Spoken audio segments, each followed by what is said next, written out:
Welcome to Working the Commons. I'm your host, Jim Wavada. I'm a retired environmental planner employed for 28 years by the Washington State Department of Ecology. Before that, I was 10 years a newspaper reporter and editor.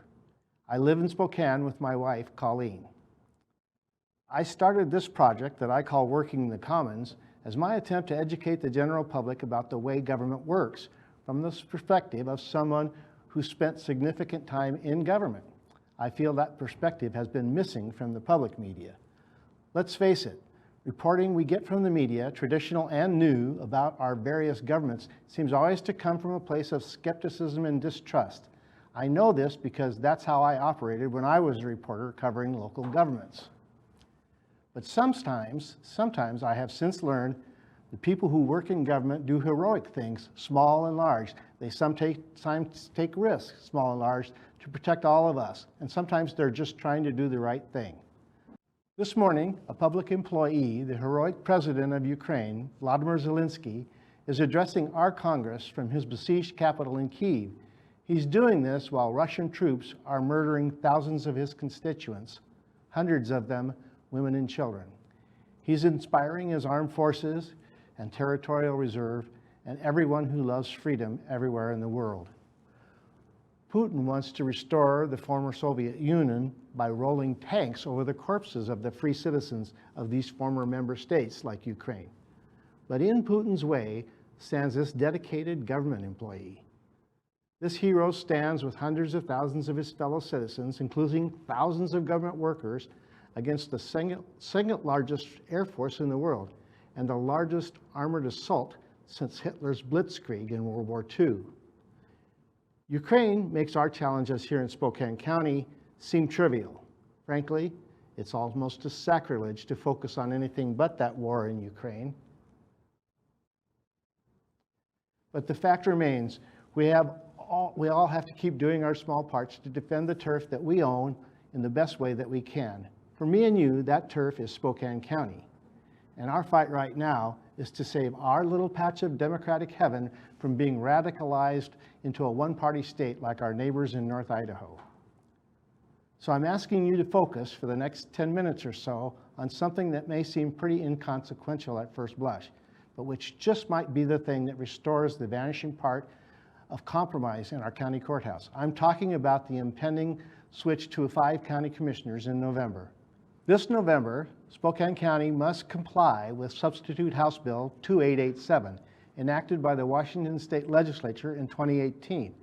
It requires counties in Washington with populations over 400,000 to elect 5 commissioners, not 3, and to elect them from 5 newly mapped districts, dividing up the county. It also required the county to fund a redistricting process to divide the county into 5 districts with nearly equal populations. This is not a proposal. After an unsuccessful court challenge by Commissioner Al French, SHB 2887 was upheld in the courts. It's going to happen. It's the law. A redistricting committee composed of 2 Democrats and 2 Republicans this winter drew up a map dividing Spokane into 5 districts with nearly equal numbers of voters in each. Their work is done and approved. The reviews are in. Everyone agrees these 4 individuals did a great job, so we move ahead. The next step will be for candidates at least 5 and perhaps 10 or more to declare that they intend to run for commissioner from the new 5 districts. They have until May 20th to declare for the office if they want to be on the ballot. From there, who ends up sitting in the power chairs at the county commission hearings will be up to their campaign staffs and you voters. Looking at historical voting patterns in Spokane, county political observers from both parties predict at least 1 district will lean Democratic, while a 2nd district may go either way, and the remaining 3 will probably stay Republican. The most significant thing in all of this change, the commissioners will no longer be elected by countywide vote. They will be elected solely by their district's voters. They will owe their elections only to those voters and no others. This is a tectonic shift for Spokane County. Incumbents and new candidates now will have to compete for a much smaller number of votes, which means that it may well be easier for a savvy and committed opposing candidate to swing enough votes to win. Clearly, this election year in Spokane County will be very different from previous ones. There's more at stake, and the outcomes are certainly less predictable, with smaller constituencies needed to be persuaded to support you or your opponent. Some candidates may see a level of competition they're not used to. This may get very interesting as Election Day approaches. So why are we really at this inflection point? Some would say the responsibility lies at the feet of the incumbent Republican commissioners, owing to an arrogance of monopoly. It may well be that the genesis of this bill to include Spokane in its sweep was motivated by years of frustration with the majority that feels no compunction about ignoring large parts of its constituency.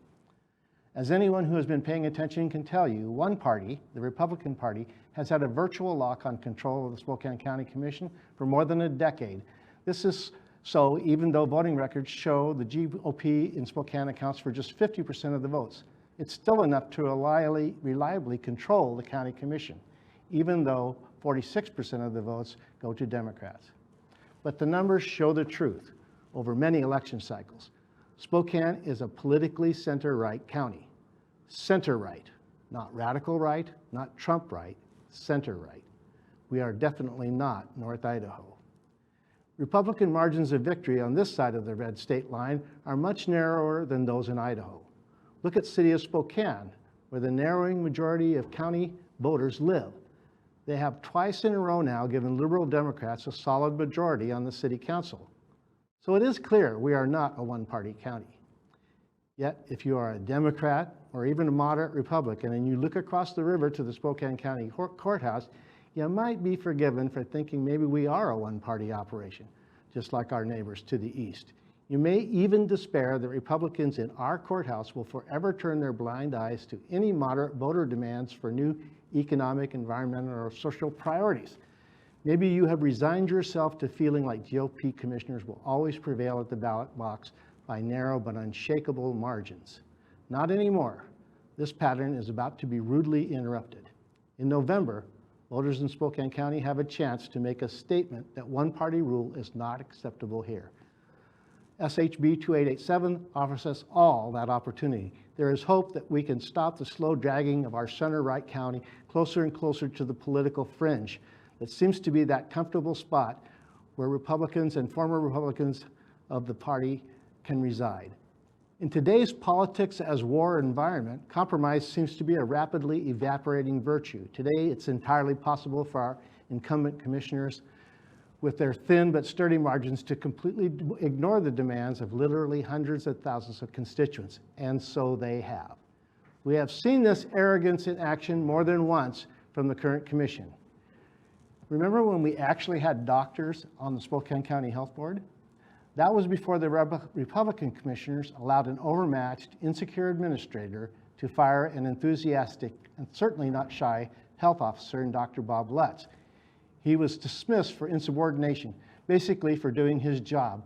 He committed the cardinal sin of trying to stop super spreader events. He wanted to mandate vaccines for some workplaces, require masks in crowded environments, and basically try to get more people vaccinated. Turns out most voters agreed with him, but notice the response from the county commissioners. Dr. Lutz is currently suing our all-Republican commission for $1.4 million of our taxpayer dollars, claiming wrongful termination. He's essentially claiming that the Republican commission was angry with him for doing his job without first seeking their approval. His behavior is called public health administration, but our commissioners quietly cheered on the Republican machine that was transforming that role into an attack on our constitutional rights. Leave us not forget at this point that this dubious Republican interpretation of our Constitution has, according to health experts, cost us upwards of 300,000 unnecessary deaths in the nearly 1 million COVID-19 deaths in this country. The United States has set a record of per capita deaths for the planet. But for Spokane's GOP Board of Commissioners, what seems to matter most to them at that time was stopping the pandemic from killing more than 1,000 Spokane citizens. It seemed that supporting the anti-vaxxers and the small business community was more important, and they had to let Dr. Lutz go. Each year since 2016, Spokane's one-party dominance in the courthouse has encouraged more and more of this winner-take-all culture warfare. Can Democrats in Spokane County dare to hope this forced march to one-party dictatorship can be slowed or even stopped? That's where the importance of shifting to the district-only voting in Spokane County Commission comes in. And that's why SHB 2887 may save us all from becoming Northwest Idaho. Democrats in Spokane County, in fact, hope their GOP counterparts will at least, at long last, have to choose between engaging in culture war or compromise. That's what the new five-member commission might deliver. Here's how.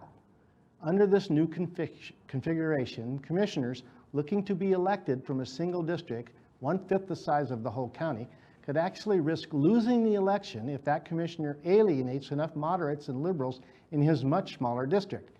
He may not be able to overcome moderate and liberal votes by relying on Spokane's rural reaches anymore. The number of voters who need to be moved to make an election upset happen goes down dramatically this November. Imagine you have a block of like-minded voters in your district who share a community-based or neighborhood concern, and your party's official policies leave you on the wrong side of the issue from that group. They can make big trouble for you in your own district. Now suppose that that same block of voters straddles one or more adjacent districts. What might once have been considered a bit of electoral turbulence for you now rises to become a serious re-election threat to your entire commission majority. Compromise could become the order of the day, and the switch to a district-based 5-commissioner system is what would make this scenario possible. Welcome to the competitive electoral politics world, commissioners. In the end, the 5-commissioner system may at least be reminded of a reminder to the current crew in the county courthouse that we are not a one-party county. The current 3-commissioner system have given Republicans in Spokane Valley and North Spokane County complete control of the county government for decades. That is about to change.